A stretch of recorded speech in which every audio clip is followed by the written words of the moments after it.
What's going on, you guys? We back out here, man. We doing another addict show, another week. We've been doing this for a minute, man. This is like trying to be consistent, man. Trying to be consistent. And what's funny, Hustle, is this week I was looking at the topics, man. And I'm not saying there wasn't like a whole lot to talk about, but because the biggest thing that I wanted to talk about was this Forza Horizon 5 thing. So I was like, man, we could talk about that probably half the show just by that. And I wanted to make this episode more of a what the community's talking about. You know what I'm saying? Not necessarily what's going on. So that's what I wanted to like really direct this episode for. But I know I should start putting the number of these addict shows, but I don't really count them like that. So we're going to say, welcome guys to the Addict Show episode today. That's what episode it is. It's today, where we talk about the past, present, and future in gaming. I got my co-host with me, Hustle and Motivate. What's going on, Hustle? Everything is going well. Everything is going well. Addict, as you were in the middle of your speech, I was going to ask you, did you know what number this was? So we could actually start numbering them. I'm curious to know anyway. I'm just curious to know to see what number we're on. Let me look. We can always figure that out in due time. It looks like episode 20-ish, like 23, 24. So I think technically we're on 23. Is the Addict Show. All right, yeah. Two of my favorite numbers. Got me feeling like Michael Jordan out here. Oh my Ladies God. and gentlemen, I hope all is well. Y'all see the topics for today. We'll make it through. I promise we will. Hey, Addict, before we get started, what you been playing? I actually was playing a little bit more of Forza Horizon, but now I think I'm pretty Forza'd out. I've played a decent amount of it, so I think I might like move on to. I know I dropped Phoenix Point. I don't know if you know what that is. It's like a turn-based game, but I think I might go back to it because I just finished that Echo Generation, and I really enjoyed that. So I might go ahead and move on to something new. But what have you been playing, Hustle? Well, as you know, I kind of picked up a Super NT. So I've been playing a variety of Super Nintendo games. Been playing Super Mario. I've been playing Aladdin. Hey, listen. Aladdin and Turtles in Time aged well. Aladdin by Capcom, mind you. This joint aged well, boy. Like it's still cool. The controls is tight. And Addict, you have the Samsung KS8000? Yes. So I completely, because I have that television as well, I completely forgot that you had to put the game in game mode in order for like the latency and stuff to like, to be there. So you want to experience any latency? Man, I completely forgot because I haven't gamed on a television in. Yeah, I use the game on. What year is this? I use the game on this monitor. Oh yeah, so it was one of those things, and I don't know. I'm gonna have some type of review about the Super NT. Let's just put it this way. Spoiler alert. I am super impressed with the price point and everything, and then everything that it offers. It is super dope.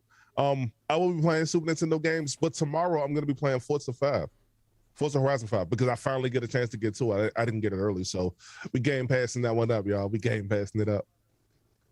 Yeah, see, I've been really enjoying a lot of the stuff that you get in the Game Pass. I actually, there for a while, I was just doing the Game Pass on Xbox, and here recently, I'm like, you know what, let's broaden my horizons, Hustle. Let's get more stuff. So I opened up to that Ultimate and got access to the PC Game Pass, and I was playing some Age of Empire, man. And people are already making comments about your background. I feel like you chose that background for a reason. I definitely did. We'll get to it. Addict, would you like to speak about what happened? Yeah, so I guess we could talk about that. So this is what happened, guys. Like, I was on the Addict Show minding my own business, and then someone bought something in the merchandise. And for those of you that don't know, when you buy merchandise, it pops up on the right of the screen. So I was like, you know what? People have been wanting me to play these old games before I was born, these old crusty games before I was born. These games ain't nobody talking about unless these old-fashioned gamers bring them up. So I was like, you know what? If you guys really want me to play this game, I'm gonna see what you about. I'm gonna see it. So then what ended up happening is I went ahead and said, yo, if you guys buy 5 things of merchandise, I will I will stream one of these old games, and I let King pick the first one. So I don't know what happened, but people pulled up. People were buying 3 to 4 shirts. People was buying 2. Like, it was ridiculous. It was the most shirts we've ever sold in that short amount of time. So after we bought the first 5, I was like, you know what? I might as well just go straight in for it. So I was like, for every 5, I will play another game. So then it ended up blowing up more from there, man. I ended up seeing crazy stuff going on. Then before you know, I'm playing Ninja Gaiden, and then before you know, I'm playing Shinobi, and then before you know it, I'm playing Battletoads. Like, I think you forgot one. I think you forgot one. Which one? Apparently, Ghouls and Ghosts or Ghouls and Goblins. I'm thinking Super Ghouls and Goblins on Super Nintendo, but I think they want you to play the one that was on Sega. Addict.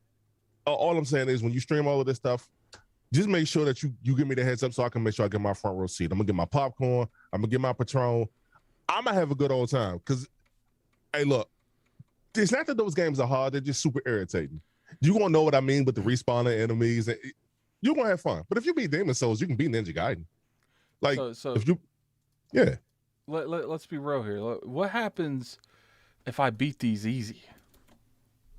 I don't think you'll do that. But what happens if I beat these easy? What happens? What happens if you beat that easy? Absolutely nothing. I mean, hey, get a round of applause for me. That ain't no big deal. You know what I mean? Like, no. I don't think that you'll beat that easy because it's gonna get to a point to where, like, if one of those games, I don't think any of those games have a password system, and they don't really do checkpoints like that. So when you game over, that's it. Yeah, I have a feeling I'm about to struggle. One of the reasons, one of the reasons I think I'm going to struggle is because I'm not used to playing those type of games. Mm-hmm.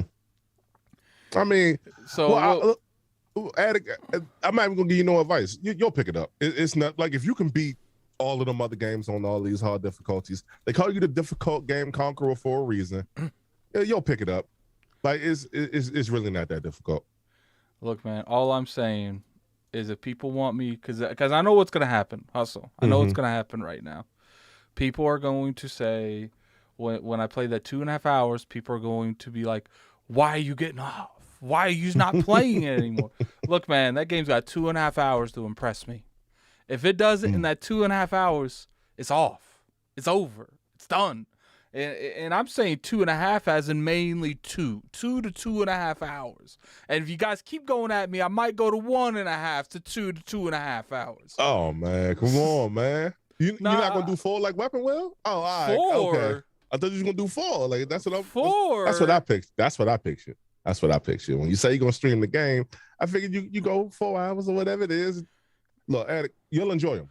Guys Ghouls have a and lot Goblins. Of expectations, man. I mean, look, well, Ghouls and Goblins in particular, you'll definitely enjoy that game. So you're gonna like the power-ups and stuff. What's up?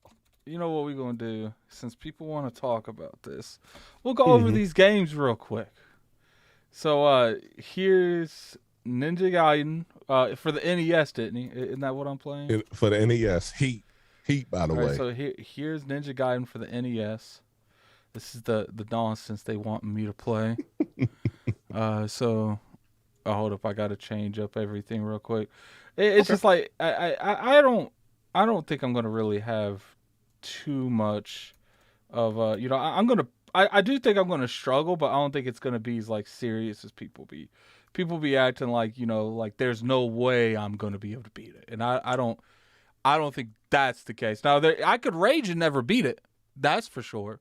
But I don't think there's no way I can beat it. So here's Ninja Gaiden. Here's the game that King David has me wanting to play. Ninja Gaiden on the NES with no deaths. I'm not doing the no death challenge. No so death. Oh my god. So here's the game he wants me to play, which is 40 minutes long apparently if you beat it with no deaths.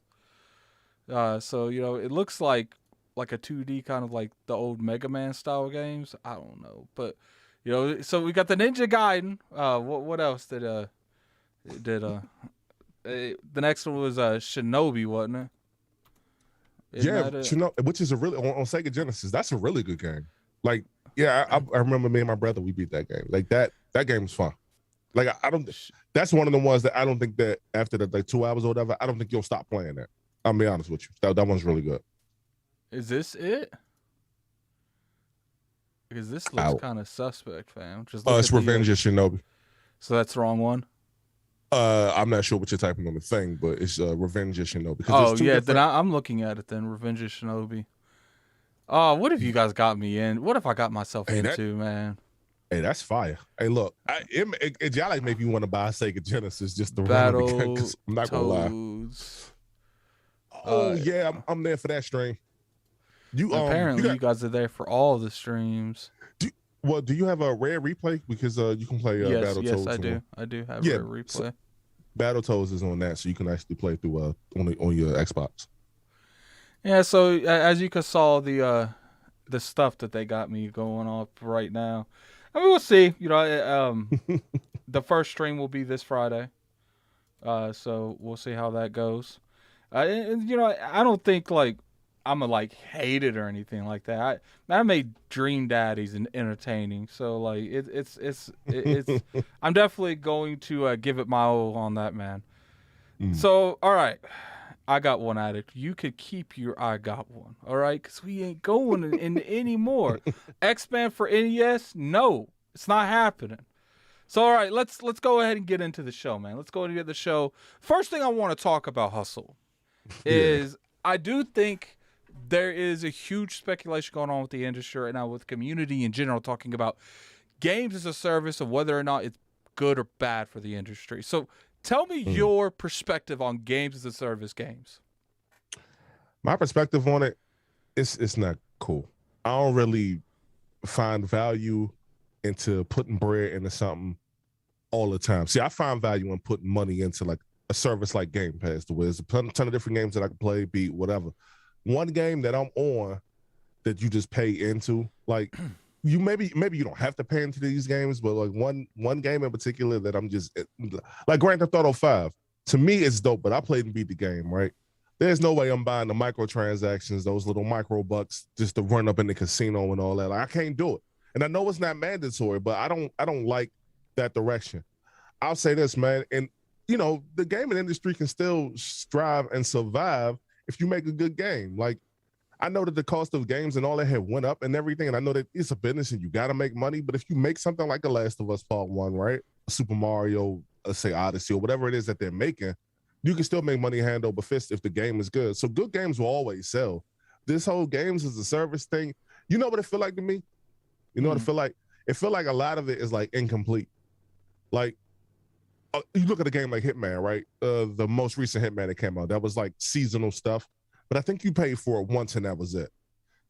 This games as a service, like that type of structure to me is like, all right, we give you a little something, but you got to pay to get this other thing, and you got to pay to get this other thing. You got to pay to get these weapons. They already charging you for everything out the wazoo anyway, man. I ain't with it.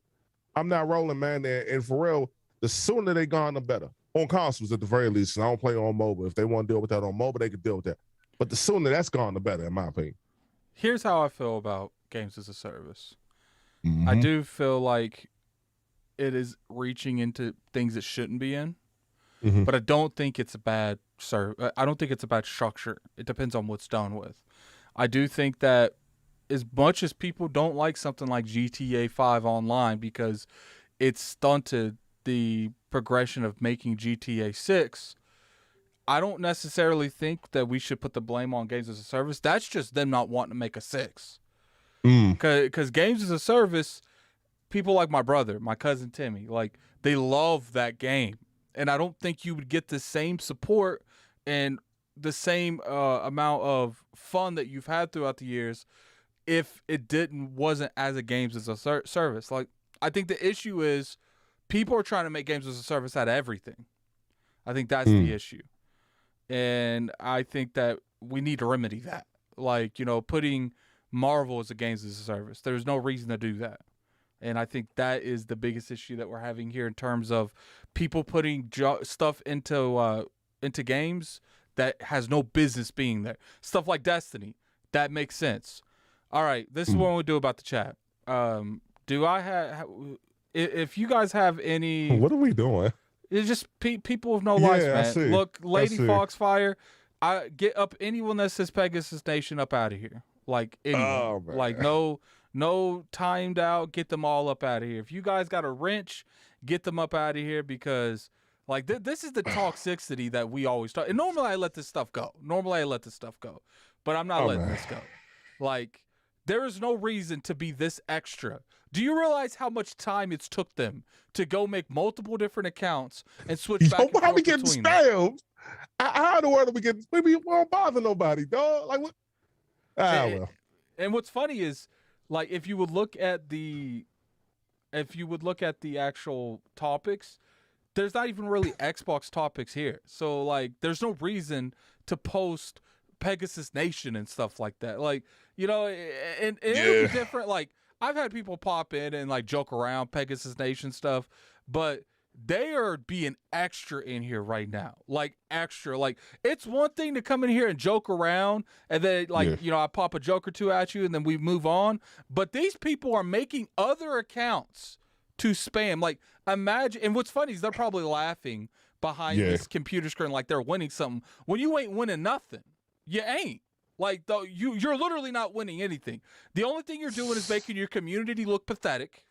And that's just how it is. Like, do you think the people who are doing that, you know, the whole Pegasus Nation stuff, do you think that's what they envisioned when they made something like that? They don't want you going around people's chats spamming them with stuff. Like, let's be real here, man. Let's stop this nonsense. Like, come on, man. Look at that. Xbox Nation said Achievement Nation. No, let's not entertain it, man. Let's not entertain it. I have addressed it. So like I said, if you see that nonsense in the chat and you know that it's nonsense, get them up out of here. Don't time them out. Get them straight up out of here. I don't want them collecting gold. I don't want them collecting $200. And the funny thing, Hustle, is they're in here trying to troll us.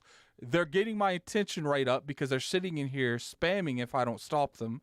They're getting my viewership up because they're coming here with multiple different accounts. So that's giving me views every time they do it. You're not doing anything, man. You're not doing anything.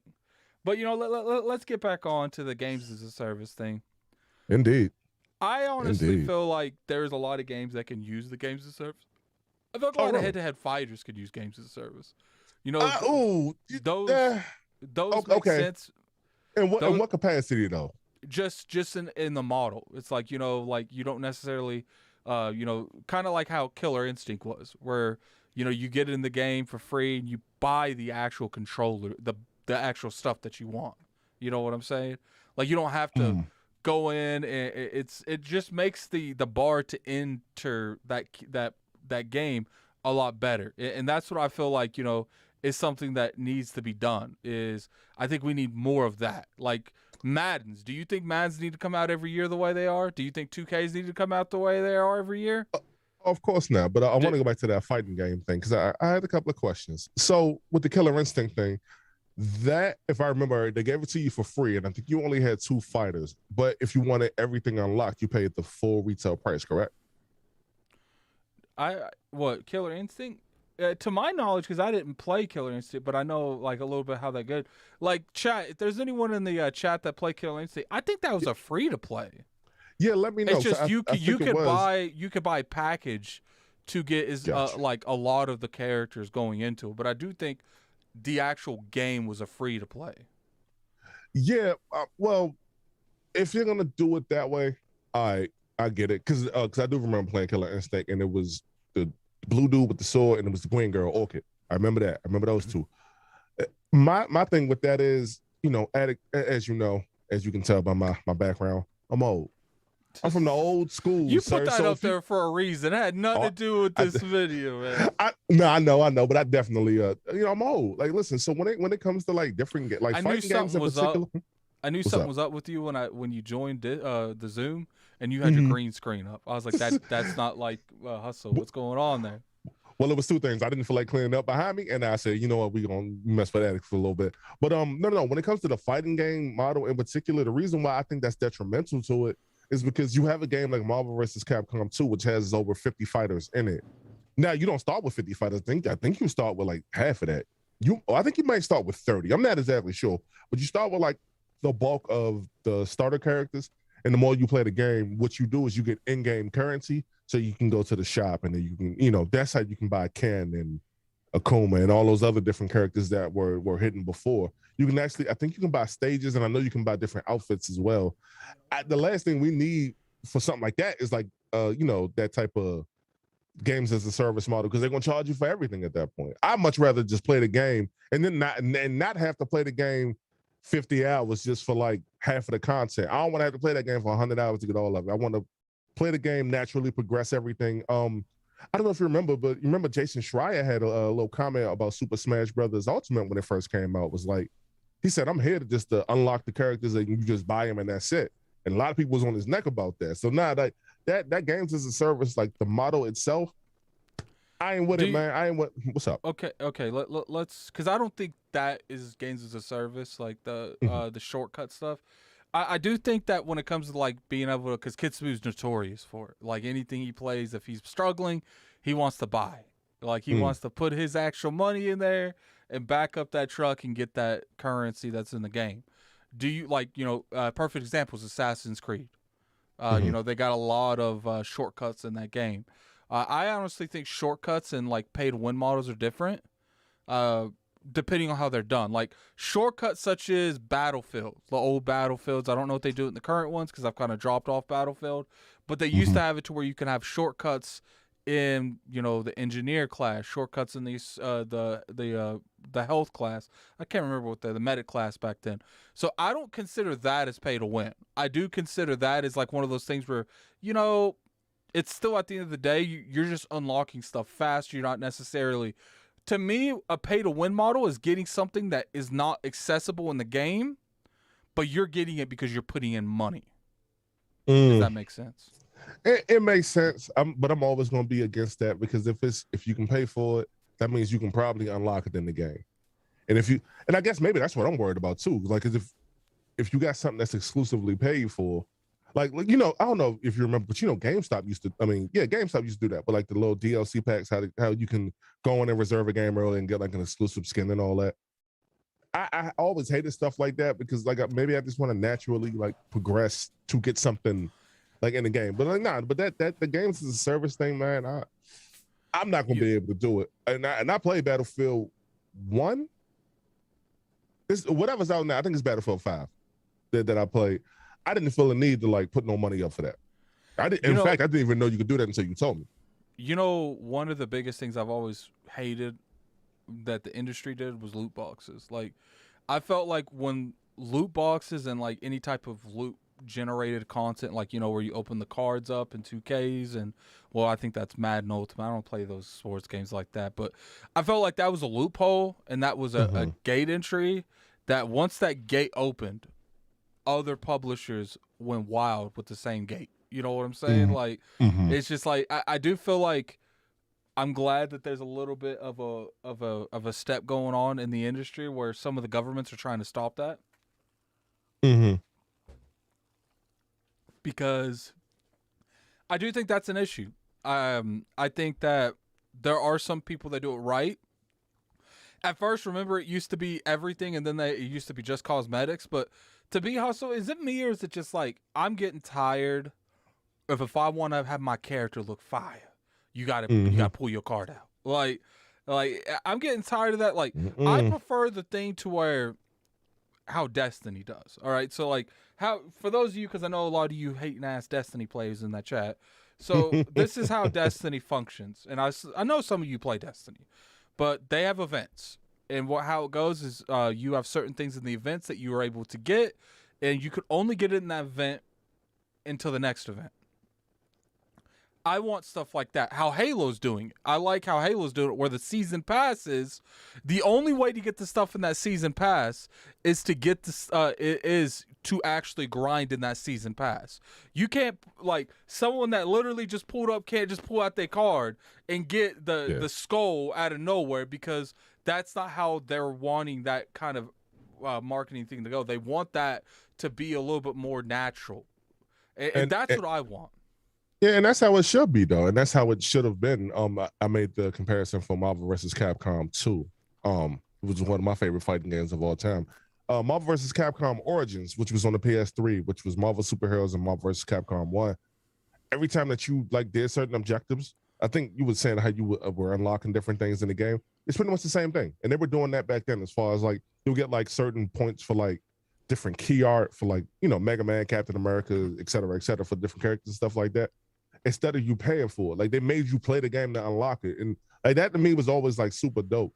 The only like drawback to something like that is, let's say if you have to play 5 matches online and the game ain't popping no more once you get it, like it's just like different little drawbacks to that. But there's always ways around it too.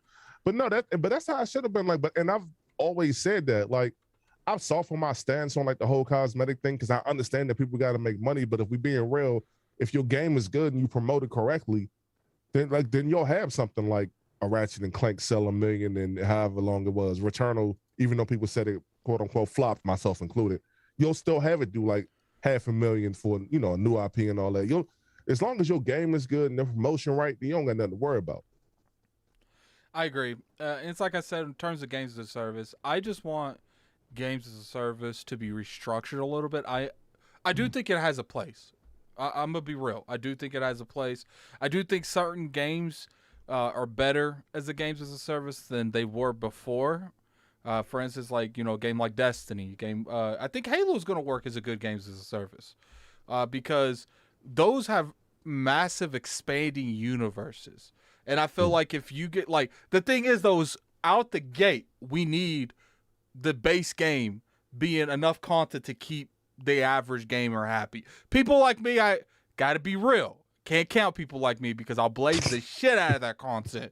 So like as long as you keep the average gamer happy, I think you'll be fine. Now obviously you're gonna have people like me complain because you don't give me enough content, I'm gonna complain regardless. I'm probably gonna complain even though if there's nothing to complain about. I'll find something. And I think that's the biggest issue in terms of games as a service is like having a complete game at launch and then supporting it through a games as a service model afterwards. How So you feel wait. about that? I mean, like, well, I stated my opinion earlier, but I do have a question. What game would benefit from it? Like, what game? What are some games that you could really think that that could possibly benefit from games as a service? Because I'm against that, man. I don't really rock with it. GTA Online has gained okay. from it. I honestly do and truly feel like Killer Instinct gained from it. It was one of the most popular fighters when it was up, when Microsoft was supporting it. Which, if any of you from Microsoft watching this, please give these people Killer Instinct.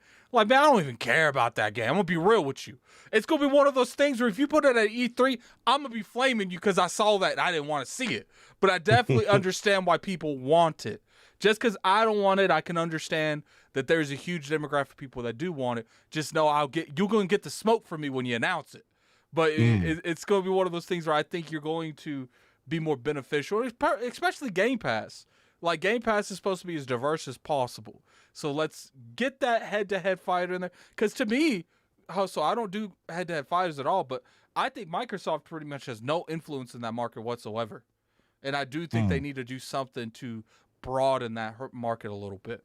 But, I think that game, I think Destiny has really gained from the games as a service. I think Overwatch, a lot of mainly multiplayer games. You know what I'm saying? Like, I think people get upset when they try to do certain things with single player, like Marvel Avengers. They were kind of really didn't Outriders. They even tried to come out and said it wasn't as games as a service. Remember that? Oh, and it's just yeah. when you play the game, why is this not a games as a service when this feels such like a games as a service game? And I think that's the biggest issue. I think that, it needs to make sense. People don't need to just do it for no reason. I do think that Ubisoft's gotten really bad on it. Like, Ubisoft wants to make everything do a games as a service. And it's just like, look, like, you can make the Rainbow Six Sieges. Like, I don't necessarily think Ghost Recon should have been a games as a service, but I digress. I don't know. For Honor was a good games as a service. That's what Apex Legends is a good games as a service. So that surprised me because I didn't know that was a games as a service. I like that game too.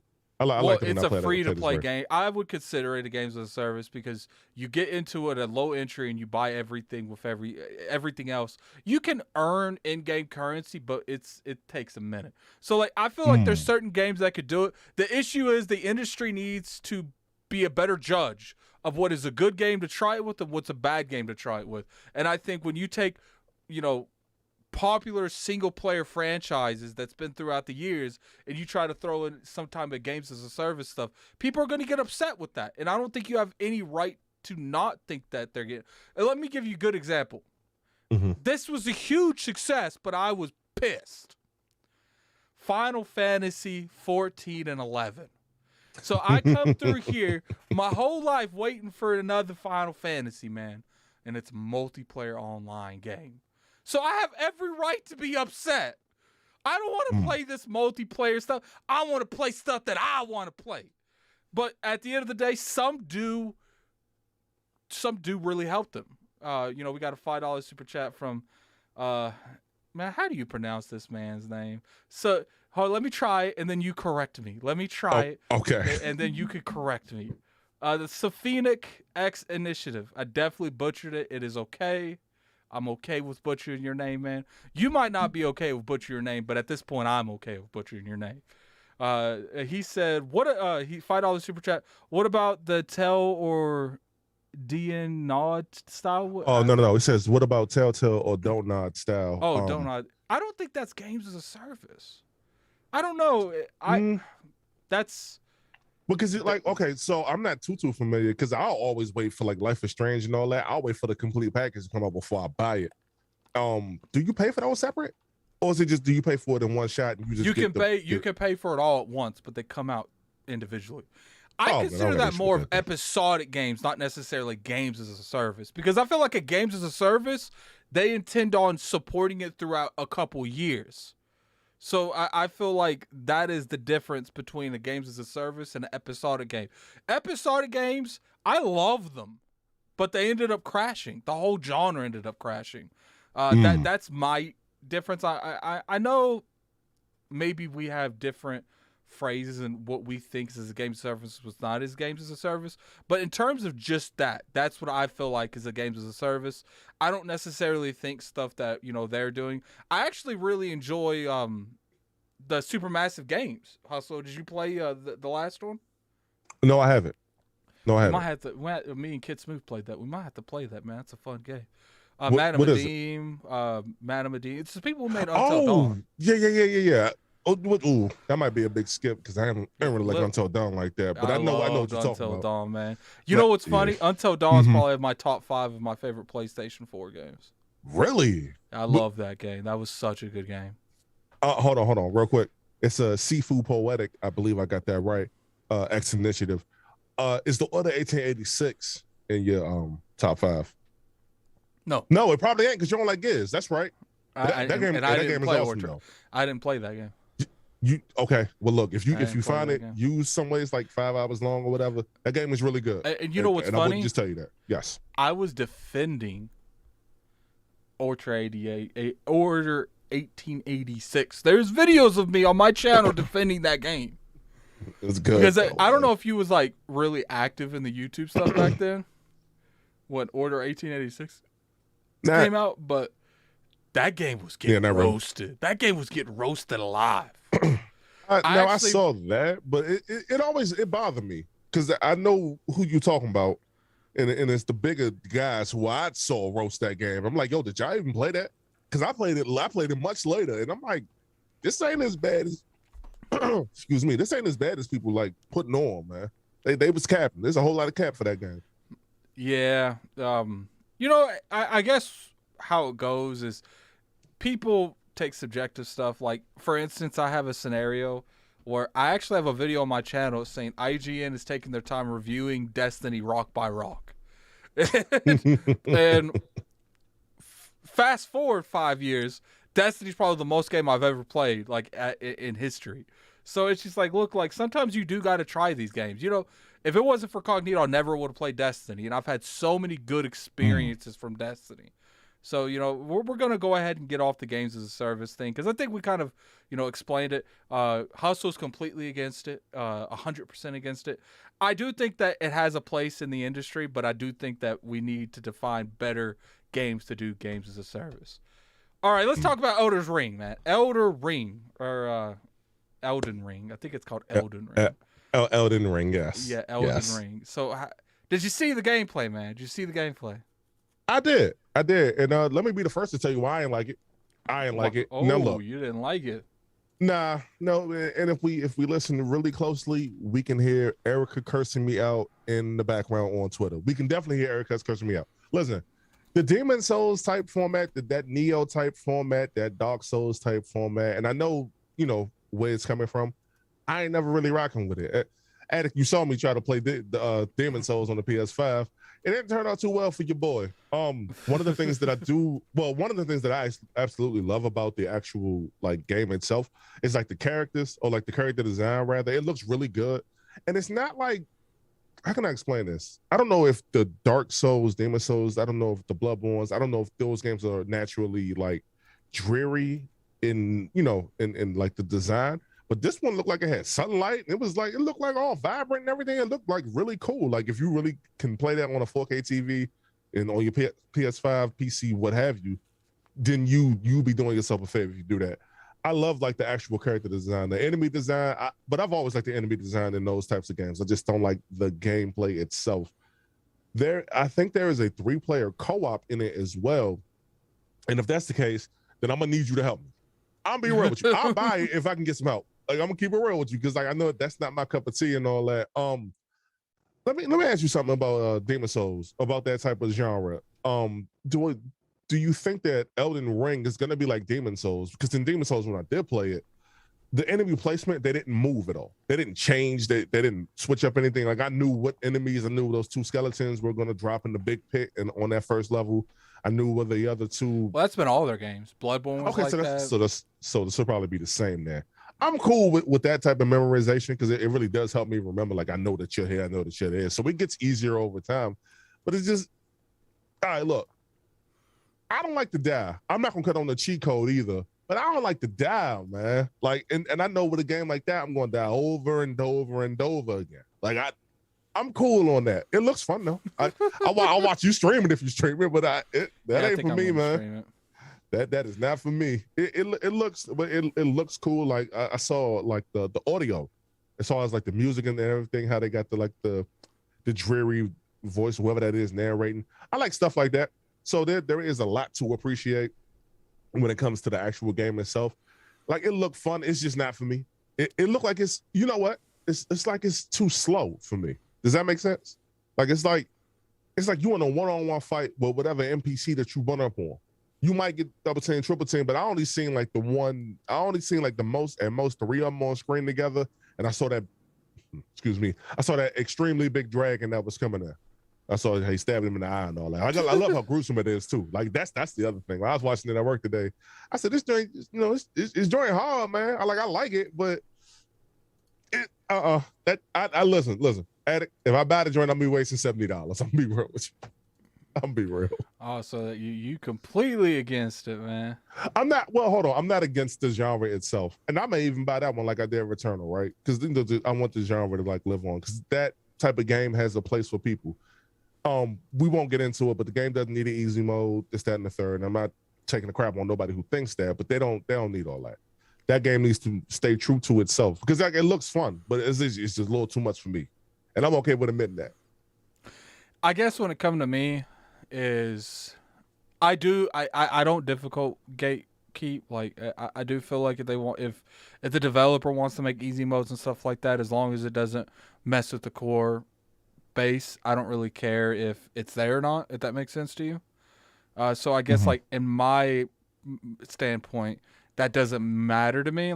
I'm looking at it now, I'm having it play in the background while I'm talking, but I like what I saw. What I like the most about what I saw is it really feels like they're trying to do something different. You know what I'm saying? It feels like they're trying to have a different take on something. And this is one of those scenarios where, look, people keep asking companies to do something different, to change it up a little bit. And when companies do change it up, I don't want to hear one person saying that, oh, this just doesn't feel like Dark Souls, or this doesn't feel like. First off, its name's Elden Ring. It's not Dark Souls. Its name's Elden Ring. It's not Bloodborne. Like, you know, and what's funny is the same people that want these kind of experiences, they are also saying that, you know, we want new experiences, but they're asking for a remake of Bloodborne. You know what I'm saying? So it's like, look, like, let's try it out. I do like what I saw. The spirit thing was kind of interesting to me. Like, it's kind of interesting how that went. I did like the random dragon that was just running around the map. I don't know if that's like a scripted thing, but oh my God, I hope so. I hope that that's scripted because it felt like that thing's gonna kill a lot of people. That character design was gangsta. I like that. Well, you know, this is From Software. They got their own genre of game, so like they shouldn't switch nothing up. Like, imagine how tough it is. Well, first of all, imagine how tough it is for what we do, right? Because we're content creators. We always have to find a way to put the content out, but we also have to find a way to be innovative. I have to be different from you, just like we have to be different from Cognito, et cetera, right? Imagine that, like, they came up with their own genre of game, and it stuck. Like, as it came with Demon Souls, or was it Dark Souls? Whatever the first one was, Demon came Souls. out what? Yeah, Demon Souls came out. They done stuff before Demon Souls, but that was Really? one of the first like big like games that they had. So you know, I'm very curious on, you know, how they're going to do stuff. You know, I just want authenticity. I just want new stuff, and I think we're gonna see it, man. I really do. I think that they've been, man, that really did well with that playing in the background. I was kind of wondering if that was gonna make it like glitch or something. But I'm glad it didn't. I'm looking at it now as we're talking. Yeah, it looked cool. Yeah, all right. So we got a $5 super chat from Flame. Reject Elden Ring. Return to Jedi Fallen Order. At least it has characters and platforming. Don't even at me. Everyone at Flame in the chat. Everyone. If you were in that chat, at that man. Don't come at me with that nonsense. Like, look, I'm joking, Flame. Look, at the end of the day, I understand where you're coming from, and I think Jedi Fallen Order does that type of formula very well. Actually, shout out to one of my dev friends, man. He went over there. He's working over there now. He used to be at 343. He moved over there. So, you know, yeah, shout out to him. And I think that Jedi Fallen Order was a fantastic game. It really was. I really enjoyed it, especially the end. I don't know if did you ever beat that? No, sir. It was a little too much for me. So wait, Kid Smooth beat it, Hustle. Hey, listen, I'm a worse gamer than Kid Smooth. And you see how I don't got no problem saying that? Don't bother me.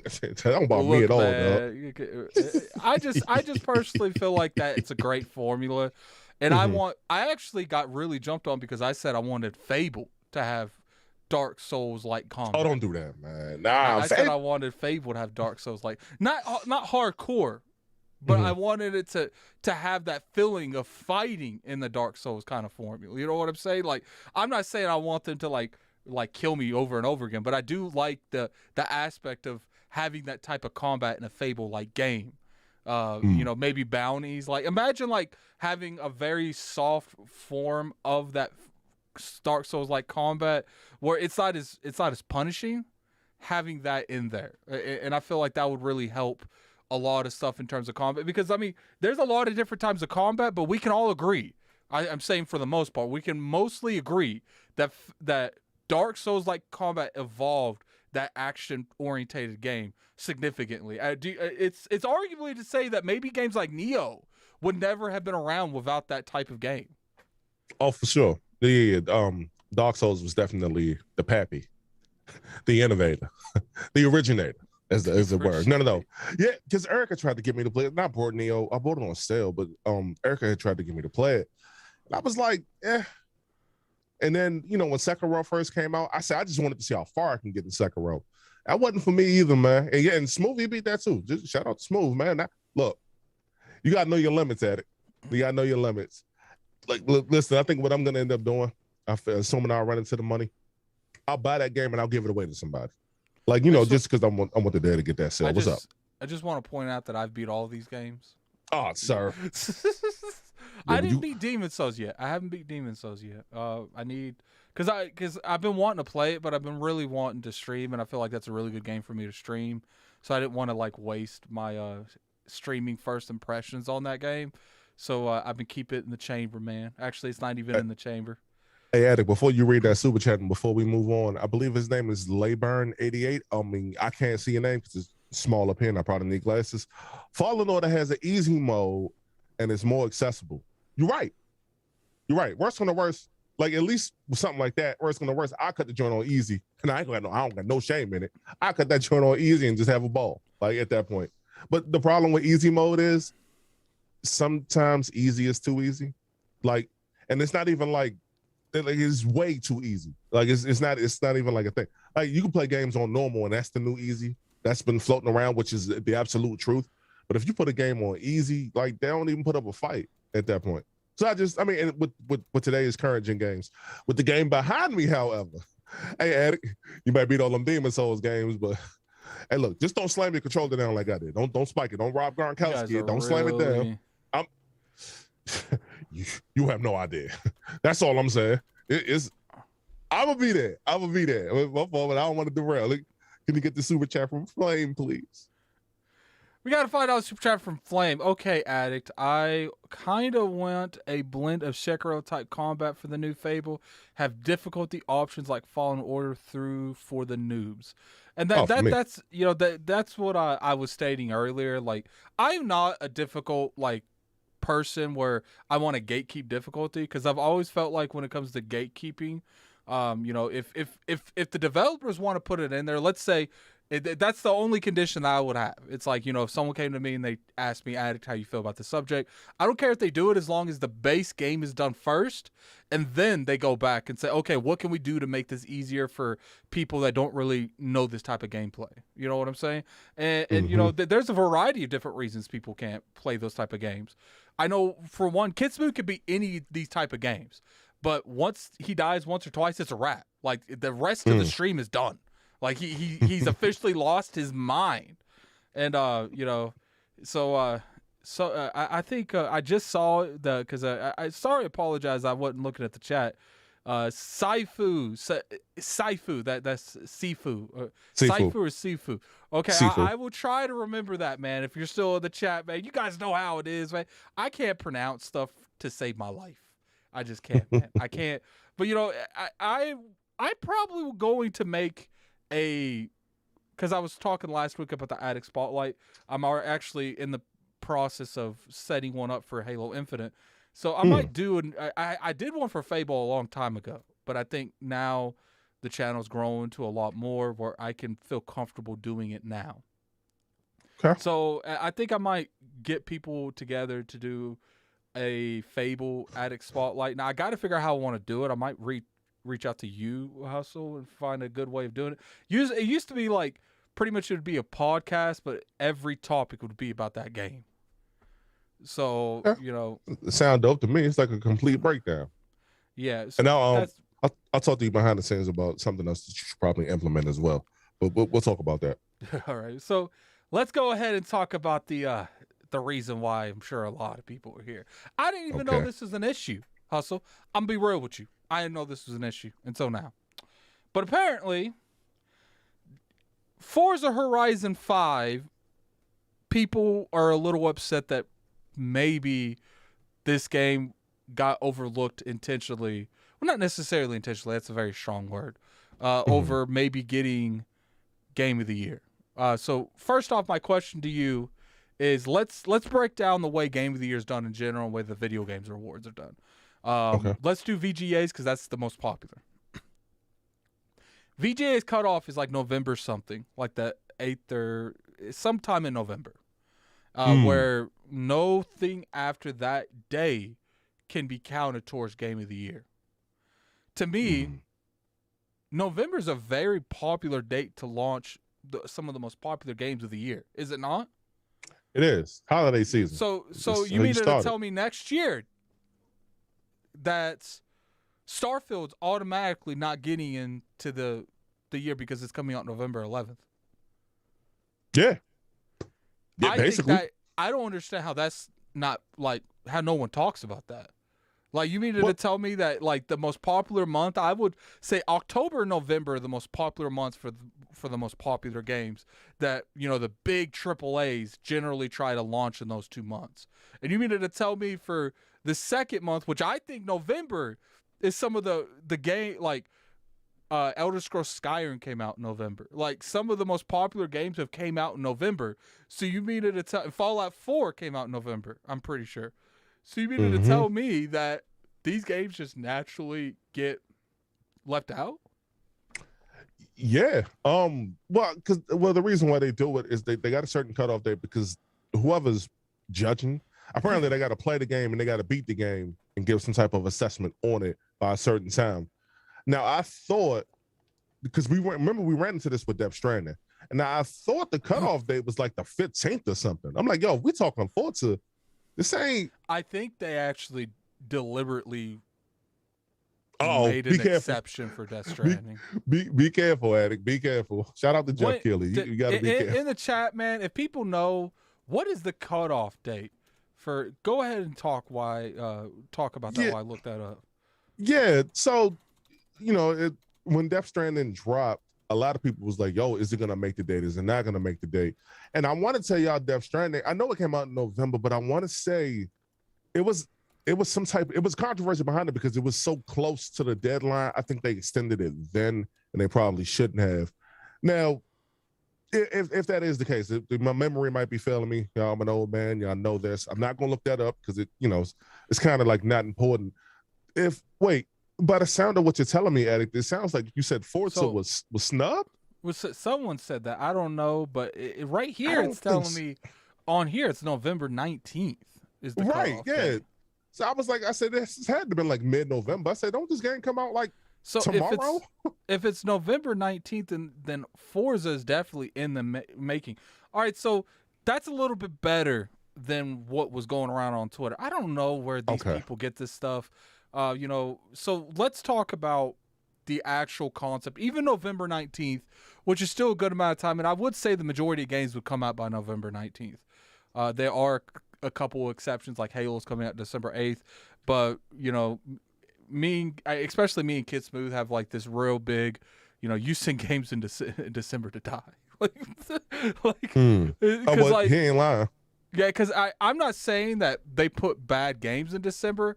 I'm saying that that's a weird time to have a game is in December.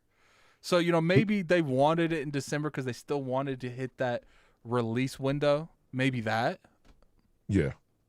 I don't, the whole games in December thing, we're going to get back to the Game Awards thing in a minute. It's not bad now because you have something like Game Pass and PS Now to where you can just drop it in and you can just play it at that type of leisure. Okay, so November 16th, it's November 19th. Shout out to LeBron in the chat. He said per the Game Awards website, it's November 19th. And yeah, at first you had me thinking Forza got snubbed because they typically don't. So apparently the reason that people are getting this confused is because it's not the cutoff date. It's when they send their votes in. Jeff Grubb sent his in before the deadline to make the before the deadline to make the deadline. So I think what he's saying is he had to send his vote in to what he wants this, that, and that to be in terms of what's going on in the industry before Forza came out to make sure it got to them before the game came out. Okay. So first off, why are we doing stuff mail-wise anyway? Like, we never heard of like, you mean to tell me, like, I don't know how this goes. Let me make that clear right now. Addict don't know how none of this stuff goes. I am speculating off someone that is ignorant in the subject. So, but since I got that disclaimer out there, let's talk. All right. So, you mean to tell me that I can overnight something to Arizona, but people can't get stuff to California in the same timely manner? Like, you mean to tell me the people that run the VGA can't pay for overnight expressing? Like, I don't like, and I'm not saying this is the people who review the games' fault, because I don't think it is.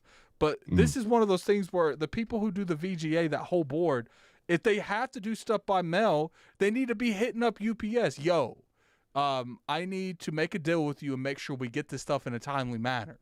Like, because to me, first off, we're going to talk about here in a second about how they even do that. Because to me, Hustle, the Mm. VGA shouldn't be till January or February. Mm. And it should be the calendar year of the year before. You know, you're not wrong in saying that, because I think the Grammys come on, because well, as you know, Attic, I'm like a big music head, but I think the Grammys drops around that time too. I think it's either right before the Super Bowl, right at the Super Bowl.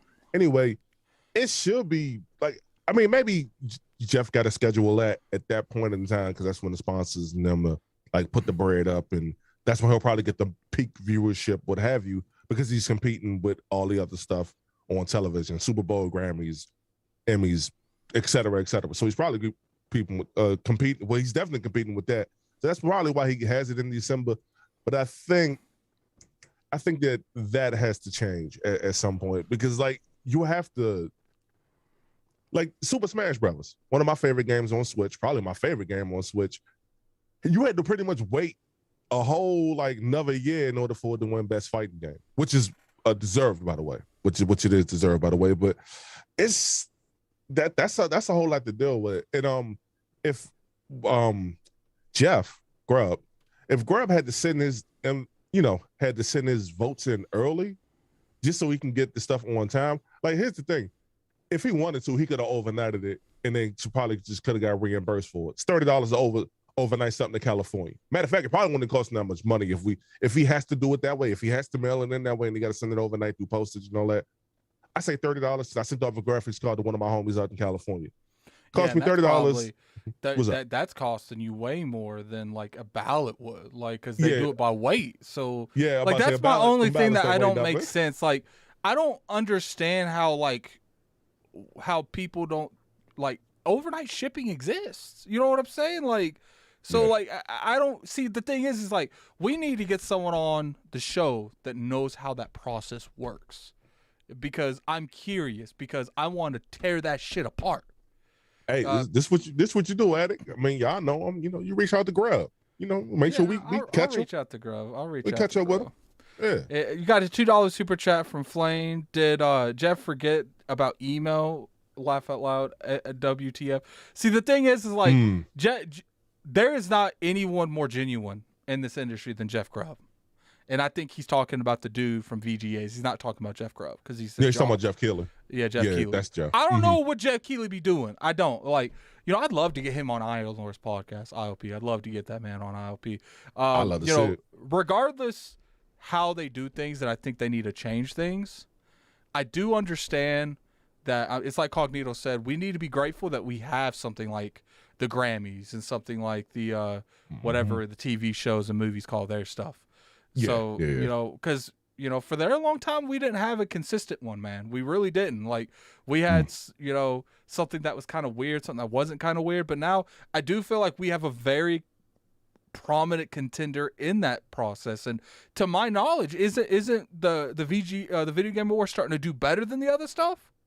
That's tricky. That's only tricky because of the time that we live in. Viewership wise, like, no, because they'll tell you that so many people are watching over the world, which is really good for the Game Awards. Because I remember when they was on Spike TV, and you might remember this too. But when they was on Spike TV and they had those awards, it wasn't that they were bad, but they just wasn't hitting the same like they hitting now. So by Jeff taking that over, and he's like molding this into its own, this is super good for him. If it's competing with the Grammys, I'd be surprised, because you got hundreds of millions of people. That's a real worldwide thing. Like, and I know I say worldwide when we talk about like the game and stuff. Yeah, but that music is on a different level. The movies is on a different level. Like, but the medium in gaming is growing, like, for sure. And we actually like see all of that. Like, it's dope to me. If he can ever get it like on like a CBS, then I think it will officially change. I want to say it was on CBS before, but I think the game will officially change. Yes, sir. So, okay, I'm looking up now. The Grammy viewership awards was 8.8 million viewers. That's embarrassing. Video Game Award. I haven't even clicked on this yet, Hustle. I have a feeling that the VGAs from last year is about to stomp the shit out of that number. I don't know why. I think so. I never would have thought the numbers was that low. It looks like 2020 last year, December 10th, is 83 million. That's wild, yo. Yeah, the year before that was 45 million. The year before that was 26 million. It does look like that they are stomping the other ones, man. And you know what that is? They Like pulling up, yeah. Yeah, they pull it up. Like, you know, that's what I'm saying. Like, as bad as some of the stuff needs to be improved. Like, we can be honest on that. Like, the VGAs isn't 100% good, but it is to the point where I do feel like there's a solid foundation there, and it can definitely go up. There's nothing else but to go up, and it's a really good standpoint to celebrate gaming. I just feel like in terms of what qualifies and what doesn't qualify, maybe a little bit of how the system does itself in terms of reviewing stuff, maybe it needs to change a little bit. I don't know necessarily. I'm not for popular vote. I know a lot of people want popular vote in terms of VGAs. I'm not for that because I don't want Call of Duty and them winning every year. To some point, there has to be a curve. So I'm definitely appreciative that they do go above and beyond to make sure that that doesn't happen. Like I love how they do it now. Like the way, like the audience, us, we're only worth like 10%. That I feel like that to me is like, I feel like that we could be worth 15%. Like I think we should be worth 20, man. We should be worth 20. Yeah, because the industry we the ones out there buying 80 the games and we're too. 20. Like, I think 10% is kind of a slap in the face. I mean, you know, it is what it is. I mean, you know, but again, you don't want something like the popular vote taking over because we can get like a whole lot of like Celeste fans. And Celeste, one of my favorite games, 2018. We could have formed together like Voltron and got Like God of War about the paint. And, you know what I mean? And it wouldn't have been the right thing to do because God of War is actually a better game than everything else that came out that year. So shout out to God of War. No, but I get it. Like I get it and I understand. I'm still a little surprised at the numbers you just told me. And I'll tell you why those numbers are even like that. It's rumored, well, speculated rather, that with the Grammys and the Emmys and stuff like that, that they had like a set of judges who wasn't really with the times, especially with music. Like it was getting pretty bad. People just got tired of watching. People really got tired of watching. So I can understand that. So when we had something like the Game Awards pull up and it's everywhere on YouTube, Twitch, what have you, I understand and then I get it. Like I guess I'm just more surprised by it because this is the stuff that I grew up watching, and there wasn't no video game awards back then. Like back when I was a kid, like back when we were kids, it wasn't there. None of that stuff was really there like that. So by this new thing coming in and taking over, I mean that's cool. That's super dope, especially as far as it pertains to what we do. To be honest with you, I think the biggest issue that we're having when it comes to the VGAs, the Emmys, and the Grammys, the Emmys is the TV and movie one, right? Yes. So I think the biggest issue we're having is a lot of these demographics that watch these type of things, some of them are split. For instance, a lot of the gamers, they're very connected to online, so they're more open to watching stuff like that. I think they're watching more YouTube and stuff, so they're actually knowing the video game awards exist. I don't think everyone that watches movies is going to go watch the Emmys or the Oscars. You know what I'm saying? Like, so I think that's where you have the split because, you know, video games, we can understand where something's coming from and we know what's coming from and we know, a lot of us know where to expect some of these from. And I think the gaming industry in itself has probably grown bigger than both of the other ones combined. Because it's definitely bringing it. It's bringing in way more money. That's for damn sure. Like that's not even close. Like GTA probably makes more money than both of those just by itself. Like it's crazy. Lord have mercy. Yeah, it's oh man. You know, games at 60, 40, and $20 a pop. You know they gonna kill them movies every time, man. So that's why. Oh wait, real quick before we go on, because I know we're gonna talk about Forza and everything, and whether it should be Game of the Year and that. That's why like those numbers don't impress me when people say, "Oh, well, gaming is the most you know, it's the most lucrative industry, this, that, and the third." Nah, that don't impress me because you got games at $60. A movie ticket to cost you $20 at most, depending on, you know, what you do. Depending on what type of theater you go to, 20, maybe 30 at most for a ticket. So like stuff like that don't impress me. Wouldn't that make it more impressive that with such a high entry to game, it's so lucrative and growing so rapidly? Because like you could just go to a movie theater besides the pandemic, just pay a little, you know, $10 to $15 to $20 depending on where you live. Because here, my tickets are only $10, fam. All right. I don't have like those big theaters like you do. I'd rather pay what you guys pay because you guys get a way better experience. But would it be more? It's more impressive that you have a lower entry and it's still not overtaking the gaming industry that has a higher entry. No, and I'll tell you why. Because even even though we may not be fans of it necessarily, Call of Duty, right? You got something that you can spend $60 on and get 200 hours of enjoyment out of. I spent 60 on Gears and got like 130 hours in it, and that was well worth it for me. Like, you understand how much I was playing that, so that one time purchase just went, and it kept going because I always had it. What's up? So, do you think that that might be why it's growing so rapidly? Because, sure, I just went and watched the Eternals, talked about it a couple times on Twitter, maybe a little bit to Cognito, and then it just slowly dies out because that after effect's not there. But you play something like Call of Duty, something. I mean, hell, we've been playing. We've been talking about Forza all week. So Yeah. and I won't even think that that's like that's not like the caliber of a Halo. Imagine when Halo comes out, how long we would talk about that thing. So And that's free. And that's free, by the way. do you think that that might be one of the reasons it's growing so much because it's always in conversation because we're always talking about it because the game's always being played? Yeah, I mean, and Call of Duty and Madden in particular come out every year, so you kind of know what you get when it comes to stuff like that. And again, like you said, you went to go see the Eternals, right? Mm-hmm. By you going to go see the Eternals, I don't care how good it was, you probably won't go back and see it for quite some time. You probably wait for the DVD to drop, but you're not going back to the movies and go watch the drinks. You just saw it. Unless I was pulled somewhere, to watch it by a woman, I ain't never watched a movie twice ever. Like, and I think the only movie I've ever watched twice is one of the Twilight movies. That's literally the only movie I've ever watched twice. I'm not really a big fan of going back and watching a movie twice. I think I almost did it for the Ten Rings, that movie that just came out. You talking about Shang-Chi, the Legends of the Ten Rings or something like that. Yes, that was a fantastic movie, and I almost went and watched it twice. They got my girl Aquafina in that.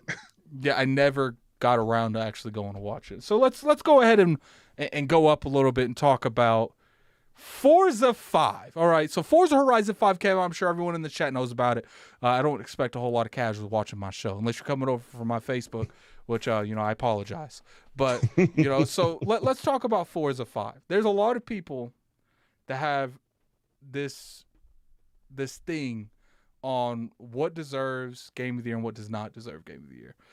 This has nothing to do with Jeff Keighley. This is just strictly something that I see the community talking about.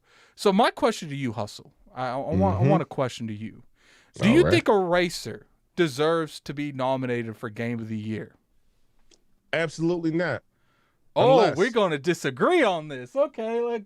Unless, because, there's a caveat to it. For me, typically the games that win Game of the Year, it's not that they aren't any more or less deserving, but one of the things that they have in common, as opposed to what a lot of racing games don't have, is like a story. Now, I'm not saying a story like The Last of Us, even though that would be kind of dope, but like if the Fast and Furious like movie franchise was a game and it was pulled off right by like Playground Turn 10, could you really deny it at that point if the voice acting was on point, if the gameplay, because the gameplay for these games are already on point anyway, if they mixed it up a little bit, can you really deny something at that point if it has a really good story? Like, a lot of people, like, I would say shooters are boring to me.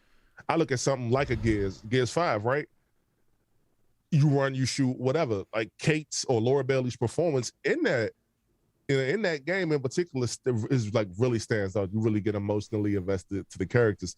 Something like Forza, I can't get emotionally invested to a BMW. I'm sorry, I can't do it. So no, unless something changes with that story, or like you give me a reason to care about it, a racer will never win Game of the Year. I don't care how fun it is. It'll never happen. That'll never happen. I think it's a game that deserves to be Game of the Year. That deserves to at least have the chance of being Game of the Year. I brought this up on ILP, and I'm curious in your opinion about it. What do you think about? Obviously, there's no way of knowing this, but it is weird that almost every year an indie game gets nominated for Game of the Year. It doesn't matter how stacked that year was. An indie game almost every time gets nominated for Game of the Year. Do you think that they're doing some form of system where they're putting an indie game in there to kind of give that scene a bone? do you think that's going on behind closed doors? Oh, 1000%. And I figured that's why they did it. Like, independent games are independent games. A lot of people don't like 2018. I go back to that. Celeste was nominated for Game of the Year, and it's not that because that's one of my favorite games that year. It's not that I don't think that it didn't particularly deserve it. Of course, God of War won it because it should have won it. But like, just to have that look, just to have like the nomination to be like, nah, we see what you're doing. We tip the hat. We tip the hat to you. This game was so good. It was the standout in the field of indies. That's why it's pushed here, but it's not going to win. No, that's definitely a thing. And hey, real quick, let me make sure I see you. It's that game, Play-Doh. Don't get blocked in the chat. Tetris, no story, not a game. Don't get blocked in that chat, dog. Don't get blocked in that So chat. we got Play a with me like $5 that. super chat from Fieso 007. Forza does not deserve, but Overwatch that won it deserved it. Hey, I ain't rolling with. I'm not rolling, by the way, on the Overwatch thing. I wasn't in the community back then, so kind of don't have no way to prove it. I was. Cognito was very upset that happened. Look, no, we got a good laugh at it. Go ahead. This is how I feel about in terms of Game of the Year. Mm-hmm. I don't particularly think Game of the Year necessarily means on what game was better. I've always felt like if they were going to word it like that, they would say best game of 2021. Just like they do the best action adventure, the best racing of 2020. Like, I've always felt like when I look at Game of the Year, it's what game pushed the industry forward. I felt like Overwatch did. I felt like last year, as much as I didn't really particularly like Uncharted Last of Us 2 in a lot of aspects of that game, that did. It pushed it drastically in how a game features. Like, I've always felt like in terms of a game, it's what game made waves and not just was a good game. You know what I'm saying? Like, I felt like Red Dead 2 was a great game, but I don't personally felt like it caused waves. Because a lot of the stuff that was done in Red Dead has happened before. And I think attention to detail is good. I will admit to that. They have really good attention to detail. But I've always felt like Game of the Year needs to go to the game that made the most waves, that impacted the industry the most that year. And I've always felt like it doesn't necessarily mean that. And I get it. And I know some people are probably going to disagree with me on that. I feel like Forza Horizon 5 should definitely get the chance to beat. And it's like I was bringing up the indies. The reason I'm bringing up the indies is because let's say that they are naturally wanting to make sure an indie is in Game of the Year every year. So that means something's naturally going to get thrown out of it because they had to make sure it was room for an indie. So instead of nominating, well, I think there's 5 in there. Every year there's 5 nominations. Either 5 or 6. We'll say 5. So every year, the illusion that there's 5 spots up for nomination, but it's really only 4 because one of them is going to be an indie. And until I see a year where we don't have an independent developer, I think last year you could argue that it wasn't because technically Outer Worlds was on there, and that's not. But I do feel like people considered Outer Worlds an indie game still because Microsoft didn't interfere with that game. If that, you get what I'm saying? So I get you. I think that if that does happen, I'm not saying that happens. I don't know what happens. I'm just saying in part of speculation and seeing what happens throughout the years. It's convenient that every year there's some form of indie game there. I do feel like sometimes the indie games deserve to be there. Hades, perfect example. That game probably, in a lot of people's mind, deserved to win. But I don't think you need to have, because I brought this up and a lot of people got upset with this analogy. That's it. Because I feel like in a way that's setting some developers up to fail. But Saw brought up a good point that is that setting them up to fail because they're going to get a lot more spotlight. How many people probably bought Celestial because it was on Game of the Year list? How many people probably bought Hades because it was on Game of the Year list? So they're getting a lot of free promotion and being on this. But as far as the award itself, I do feel like they put a game up there knowing it's not going to win. You know what I'm saying? Knowing that there's a slim chance that it's going to take that back, that trophy. Addict, the difference between Celeste and Hades, as opposed to Forza Horizon 5, 4, 3, 2, or 1, or Forza Motorsport, those independent games had a story in them. I'm telling you, like this is one of the only things that's separating. Let's break that down. Let's break that down. Your story, I think. So All you right. think that a game has to have a story for it to be considered on that rival to be in the nominations for a game of the year? Break that down a little bit more for me. I'm curious what you mean by that. Well, I'll say this: the only thing that a game like Forza is missing is that, It like, is. because if we talk about graphically, it's probably one of the better looking games. Like the racing games always look good, no matter how you know, no matter how you put it. Racing games always look good. This is why they show them when they show off new consoles, right? Let's see what else. Gameplay, and I played the last Forza, and I remember playing Forza Motorsport, the very first one. So I played those before. The gameplay was on point, and I don't even like racing games like that. That gameplay was on point. Sound design, I really feel like I'm in a car when I'm driving. Like, I really feel like I'm in my Charger when I'm driving the Charger in the last Forza Horizon on Game Pass. I really feel like that, and that ain't no cap. My headphones on and all that. I really feel like that. What else is missing? I mean, the music is the music. You know, music is subjective, but the music is there as well. Whoever they like, get the license to, that's subjective. What's the only thing that is missing, Addict? What's the thing that I didn't bring up? Is it? It's nothing else. I feel like it's nothing else. Look, I'm not a racing fan, but I will admit to you that, like, as far as racing games and what I remember as being a casual ass racing fan throughout the years, is the only game that I remember having a definitive story in terms of something that I felt like was enough to make me remember it to this day was Need for Speed Most Wanted, where you lost your car and you had to fight your way back up the blacklist to take on the dude who sabotaged your car at the beginning of the game and took it. So I felt like that's a narrative. Because you had cutscenes, like the dude literally sabotaged your car, took your car, and climbed up the blacklist with your car.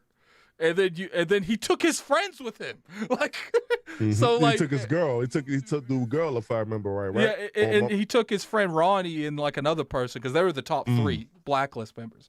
I remember something like that, and I do agree that racing stories do need to evolve. And this isn't just Forza. Racing stories in general need to evolve.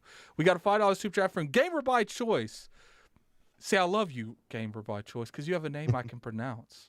I love that you have a name that I am very confident. When I see that super chat, Gamer by Choice, I'm confident in reading it. I don't think to myself, oh God, yes, I'm going to read this super chat because I know I'm going to be able to pronounce that name. But anyway, we got a $5 super chat from Gamer by Choice. So if a game had a great story and the gameplay is basically hitting A at cutscenes, then is that a game of the year? I'm pretty sure that's directed towards you, Hustle. I said what I said. Listen, the only thing Forza missing is a story. As far as, because it got everything else together. Everything else is together, as far as I'm concerned, man. But you know, it'll never be that. We saw Overwatch in 2016. I got my thoughts on it. I'm glad I wasn't making YouTube back then because I probably got canceled behind those thoughts. I'll just say that we won't see nothing like that happen again. Because I think that people's voices are too loud when it comes to that anyway. Plus, it's Racing Game Volume 5. Open World Racing Game Volume 5. Sorry. Hey, and I can enjoy it. My God. That's what it is. Game Volume 5. You know the difference between hold on. What's up? So Uncharted 4, is that like just a Nathan Drake Volume 4? Like, oh, we're not doing that. We're not doing that. No, we doing that. We doing that. Because to me, right, Uncharted's core gameplay hasn't changed that whole franchise from what I see. Go ahead and talk. Entertain them real quick. Someone keeps calling me. I'm making sure everything's okay. Yes. First of all, let me respond to this this Uncharted slander, by the way. Let me respond to this Uncharted slander. First of all, those games are legendary. I beat the first one, beat the second one, halfway through the third one, and I beat Lost Legacy. The difference is the story in those games, and they actually improved the gameplay over time. Number two. Look, put a story in the joint, and then then we talking. Make for me, make me care about the car, or make me care about the character. Maybe because you can't make me care about no damn BMW or no Dodge Charger unless mine get in a damn accident. That's the only way I'm gonna care about the joint. I'm sorry, I can care less about the car. Sorry, no matter what. Maybe that car has to go through something the way, like Addict said earlier, the car gets stolen. You got to find a way to get it back, and the Need for Speed. I know Addict can hear me. The Need for Speed games, anyway. That story was pretty bad. Now I know he's a little bit younger than me, so he's gonna have a different take on it. That story was pretty bad because I think that was the story to where dude took your car, took your girl, and you was actually being tailed by the cops, and you got pulled over, and like the black cop he had scratched, he had like keyed up your car and all that. And I don't know, it's on X-Play. Go watch it if you don't know what I'm talking about. I'm good on that, man. There is no way that you can compare like whatever racing game to Uncharted, to God Charted. You can't do it. And while Addict, is doing what he got to do, and I'm taking over the show I was going to take over the whole show and say, look, I was just letting you get your bars off, man. I've been back. I was going to go on some people in the chat. I mean, you go at them, man, because they coming at you. Look, this isn't ILP, man. If you come in with the smoke, we coming right back. All right, like. Hey, I appreciate all the comments and everything. Dallas, thank you for the compliment. Game of my choice. Look, man, you know a story on Forza, man. I don't know. Maybe if you might want to throw one of those Gears characters in there. They super chat because they so upset with you right now. What's up? So okay. Right. So I think this first one's for me, man. Okay, so $2 super Symphonic X Initiative. Did I get it right? Symphonic. Oh my God, he got it in here. I had to look for it. Tag us and do it again. We look, man. Look, if I messed up again, like, look, let's be real here. You guys get enjoyment out of me mispronouncing stuff, so we ain't gonna act like you don't. We gonna act like that. But let's go ahead and read the super chat. We got a $2 super chat from Symphonic Initiative. Slander my name. Slander Forza. Where are we? I don't know who he's talking about because I feel like that could be on both of us. Sifu. Okay, Sifu. He says Sifu. It's Sifu Poetic X Initiative. I'm probably going to miss that. Look, I have a bad memory in a lot of different cases. Well, Addict, Sifu, like the game on PlayStation. Like the new game on PlayStation. Look, he says I'm in the bushes. Oh, no. All right, man. Because I messed up your name, you have every right to throw me in those bushes. You have every right. So you had a super chat. So I don't know who he's talking about. He said, slander my name. I'm pretty sure that's me. I don't think you slandered. I mean, we both might have slandered it.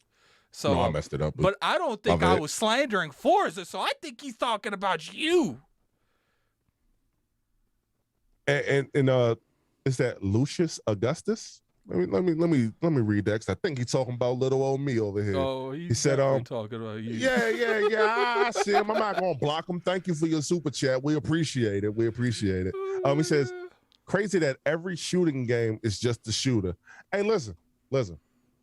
Give him that smoke, man. Give him that smoke. You Lucius, give him that smoke. Don't let this man come at you. Continue. Lucius, I'm not sure if that's Bart Simpson in the Avatar with dressed up. I'm not sure what that is. Shout out to you, by the way. Every shooter ain't a shooter. We know every Uncharted ain't Uncharted. Of course, Nathan Drake is Nathan Drake. Every Uncharted is an Uncharted. They're all almost identical. You hide somewhere, you shoot. You move on, you have a cutscene. You hide somewhere, you shoot. You move on, you have a cutscene. It's literally the same thing in every game. What's the defining factor that Forza doesn't have? That's right, a story. That's what I'm saying. Look, everything changes. Everything changed from Nathan, Elena, Sully, Nadine, Chloe, my baby, and Sam, the guy who I don't like, and everybody else in the whole myriad of characters. Some of the supervillains in that, or some of the protagonists or antagonists rather, in the games, they was like cool to be around. They was a little ruthless. You understand? Like it's a lot going on in them Uncharted games, and I feel like we not doing that no justice. I'm gonna do a retrospective on the whole series when I'm finished all the games. I got you on that, so I'm gonna explain that to everybody else, and I'm gonna make sure that I probably clip a little bit of this here up in the video and I'm gonna end up doing, because we not having that. We not having that. Look, every shooter ain't no shooter, sir. Look, I don't know if I said that, but I ain't mean it. This just isn't for Uncharted. I brought this up because it's for everything. A lot of sequels have very solid foundations to their predecessors. It's besides Gears 5 in terms of like the open world, a lot of the Gears play identical. It's just the gameplay becomes more definitive and it gets better. That doesn't mean it's a bad thing. That's not a bad thing. And that's why I feel like Forza came out the gate a very polished racing game, Forza Horizon, especially with 2. That's when it really, and I felt like they came out the gate so much that they've increased stuff, but nothing drastically. And I don't think that's a bad thing. I think at the end of the day, the most important thing is if it's fun and that consumers are liking it. Clearly, more than a million people bought that early access thing for Forza. So there is a huge demographic of people that really enjoy that, because the only way to get access to that game, is there reviewers such as myself that was in that? Sure. But how many could they have possibly been in the million? You know what I'm saying? Maybe 500, maybe 1,000. Do you really think Microsoft sent 1,000 review copies out there? You know what I'm saying? Like, I don't think they did, but I don't know anything about that. So, I'm not going to make definites on something I don't know. But, we got 170 people in here, man. Hit that like button, man. Hit that like button. Please do. Get those likes up, man. Let's get those likes up above 100. And Hustle will dance for us. No, no, he won't. So, no, he won't. As far as Forza Horizon, I do feel like if it's the best game out that year, I do think it deserves it. This year's subjective. I think, and keep in mind, it's a subjective opinion. Right. People's Game of the Years is going to be different from everywhere. And I just personally feel like it doesn't matter what genre you are. If you are the best game out that year, you should be in that. I think it's kind of pathetic, low key, that the Video Game Awards make the racers and the sports game share a genre. Like, yeah, that's wild to me. And maybe it's because Forza is so dominant in the racing market. There's not a whole lot of racers out there to really compete with it. Maybe that's it. Maybe it's not necessarily more on the VGAs, but more on developers making these type of games. So if there's not more than 2 or 3 a year, and sometimes not even that, how are you going to realistically have a genre in that? So you have to bundle them with someone else. Yeah, and it's a tad bit disrespectful for this reason. I don't consider Forza Horizon, the Horizon series in general, that can't compete with a Gran Turismo. I don't say Gran Theft Auto. That can't compete with a Gran Turismo. They're not the same thing. Gran Turismo and then the motorsport, like those are like more of the same thing. What's that? Forza Horizon, like for me, that's more in line with a Mario Kart. That's more in line with Crash Team Racing. That's the fun one for the family, and that's what that is. That's like the arcadey version. That is the NBA Jam to the NBA 2K. Y'all understand what I'm saying? How one's an arcade, one's a simulation. That's kind of what that is to me. And having all of that together, like there's no way you can compare a racing game to a football game or basketball. Like you can't do it. You can't. I'm not rolling. I'm not rolling on that. Not for Horizon. Not for Horizon. Yes, sir. Part of me wants them to be separate, but the other part of me is like, man, if I can get these sports games up out of here, let's do it. I appreciate, we're probably going to, I do want to talk about this real quick. Okay. Apparently I didn't watch it yet because I haven't had a chance. For those of you who don't know, I work 12 to 8s. So this is how my Tuesdays are. I go to work at 12, get off at 8 in the morning, try to go to sleep immediately when I get home. But I'm sure a lot of you know that when you get home, you have that adrenaline. I'm off work, so it keeps you up for like an hour at least. So then I go to bed at like 9, sometime 10-ish. I wake up at 3 to 4 to prepare for the podcast. And then like I literally go to work with like 3 or 4 hours of sleep. I'm still kicking, man. I'm still kicking. But I didn't get to watch it because there was so much stuff going on. Apparently Ryan McCaffrey has an interview out with Todd Howard about Starfield, about, just their games in general. And they talked about Fallout. Are you a fan of Fallout? Do you like the Fallout franchise? Nah, but I never really been. But again, like as far as like the Western RPGs, that ain't really my thing. Like the only 2 JRPGs I played was Mario RPG and Persona 5. I don't really. And that's perfectly fine. What I just want to ask, talk about real quick, probably 5-10 minutes, is he said that they had a concept art. They have a concept pretty much, like very light, like outline pretty much of what Fallout, the next Fallout's going to be, regardless if they call it Fallout 5 or because I've noticed that the industry's starting to go away from numbers. They're trying to start to name stuff just a certain, Halo Infinite. It's not Halo 6. It's Halo Infinite. I've noticed that some of the industry's moving towards this. So the fact that Far Cry might be years and years and years away, do you think that might be an issue, or do you think that Starfield, and do you think that Elder Scrolls is enough to keep that studio busy for the foreseeable future. It's the latter. They're gonna be more. They're gonna be busy. They're gonna be super busy, and the fact that the both of those games are going to be in Game Pass anyway, they're definitely gonna be busy.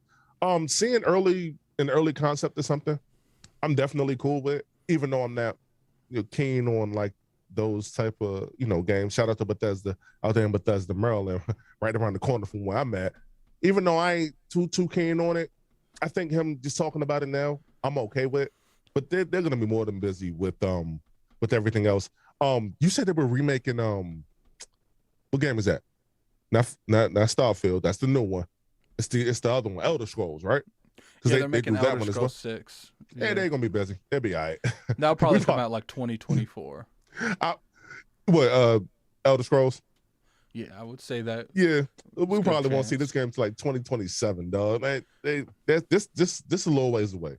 I'd be surprised if we heard about this game. If we start hearing about it in 2025, just in terms of like rumblings, just still an early thing, this, that, and the third. Then all right. What's up?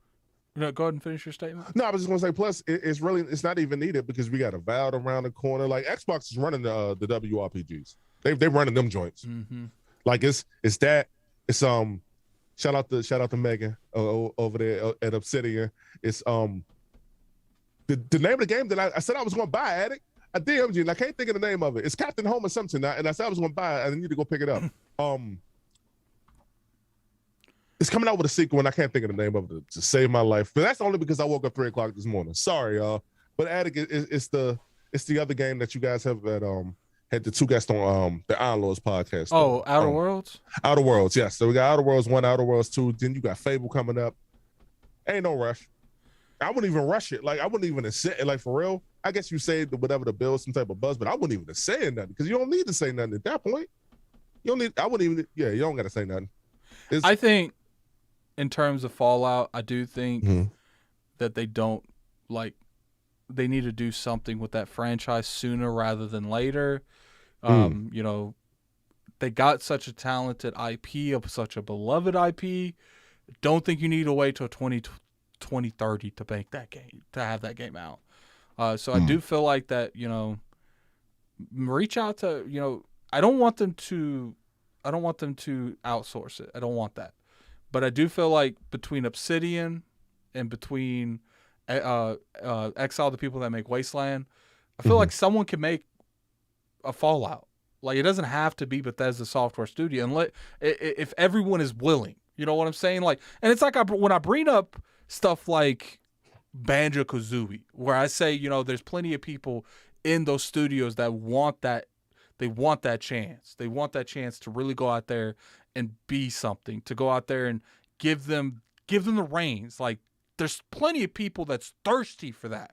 So it's like, take some from both studios. So people that really want, get you someone that's been very good at what they do. Let them be the lead and let them pick a couple people that's not going to hurt the project they're currently working on. And then hire a couple more people and have another team work on Fallout. Because like to me, Fallout isn't an important brand, but it's not absolute either. Keep in mind we've had Fallouts pretty consistently for a minute. We had Fallout 76, Fallout 4. They brought the Fallout franchise to the Xbox backwards compatibility list, but Fallout is a very big name in the RPG market. And I do think that if you wait that long, by the time the game comes out, it's going to be irrelevant. So, talk to people at Obsidian. Some people might be tired of making Avowed in the Outer World. Say, we have this secret project going on over here. It's like, we're gonna work on Fallout. Do you want to be part of that? And if they're willing to do that and it's not going to affect Outer Worlds or Avowed, let them go over there and do it. Because I feel like having a good, like right now, I feel like if they play their cards right and there's not a huge inconvenience in terms of the studios that are making something like COVID or something that delays a game a significant amount of time, they have enough high quality RPGs that they can make an RPG they can have an RPG coming out of high quality every year. Yeah, they to could. Me, not having Fallout in that engine is a mistake. Sure, I'm tired of Fallout. I want Elder Scrolls 6. I don't want them to take away from Elder Scrolls 6. If I had a choice between having Elder Scrolls 6 and 2024 or them splitting that team up to make Fallout 5 on top of Elder Scrolls 6, I'm going to say keep all those people on Elder Scrolls 6 because I'm tired of seeing Fallout. But I know there's a lot of people that don't like Elder Scrolls. They like the Fallout franchise. And I feel like that's a huge demographic of people because a lot of people like to pew pew stuff. They like shooting stuff. They don't really like swords, magic. They don't like the fantasy genre in general. So to me, it's like, look, it's not necessarily mad important, but if you wait till 2030, like think about that. 2030, 2029, 2028. That's a long time. Yeah. I might not live that long. You know what I'm saying? Like that's a long time. So to me, even if like a couple people from Obsidian, a couple people from Exile, and a couple people from Bethesda Software Studios all come together to make, 20 to 40 people and they hire a couple more people to add on to that, having those individuals work on a Fallout while an Elder Scrolls is being worked on simultaneously, while a Fable is being worked on simultaneously, while a Vow is being worked on simultaneously, is going to be better than not doing it, because by the time they realize that they want to Fallout, and by the time they realize that the consumers really want to Fallout, then we're going to have the situation we're having now, Hustle, where stuff was made too late and we're waiting years for it. So it's like, to me, at least have people in a room, like a small team, 10, 15 to 20 people that are just deciding how they want it made. And then if they ended up that what the stuff that they're deciding is enough relevancy and it sounds good enough, then pull the green light and have it productive. Yeah. Addict, and we saw that. We saw that with what's the name of that arachnophobia game that I believe Obsidian made? Grounded. I think it's called Grounded. Yeah, we saw like a little section go away for that, but we've always seen like main teams and then like little side teams always get started on something. So yeah, I mean we'll definitely see it. And you had mentioned it earlier, and I don't know why I didn't think about it. There will be like different like cross pollination for like those different studios. So somebody from NXL, somebody from Obsidian, it's gonna be a whole like melting pot just to get something up off the ground. So yeah, no, I see it. When I said 2027 earlier, I didn't mean to say it was necessarily take that long for them to make. I'm just saying that like they don't have to do it right away. It's cool that you would see something like I get why you would see it, because Fallout 76, like they turned it around, but it started off like really bad. Had a sour taste in a lot of people's mouth. But I'm just saying that you don't have to do it right away. We don't like we probably like if it was me and if it was me and I was running it, I'll work on it in silence. I wouldn't say nothing. I wouldn't have said anything whatsoever. But that's just me. I would have just been like, all right, cool. I'm gonna send 5 from here, 5 from. I would have sent 5 people from like 5 different studios, right? So hey, get this kicked off right quick. What's up? Here's what I'm talking about. All right, so I'm looking at a calendar for the next few years. So 2022, Starfield. 2023, Avowed. 2024, hopefully between Fable and Elder Scrolls, one of them's coming out that year. I don't know if Fable's going to be that long, but there is a possibility Fable takes that long. People want quality, but they don't want to wait for quality. Makes no sense. 2025, the other one would probably come up, most likely Elder Scrolls 5. 2026, if they start a game now, Fallout would be ready by that date. So imagine 2025, they get all the publicity. They have stuff like, Elder Scrolls gets Game of the Year, or I'm being completely optimistic on that, but it's, almost every Elder Scrolls has been Game of the Year, so it's not a stretch to say that it doesn't have the potential.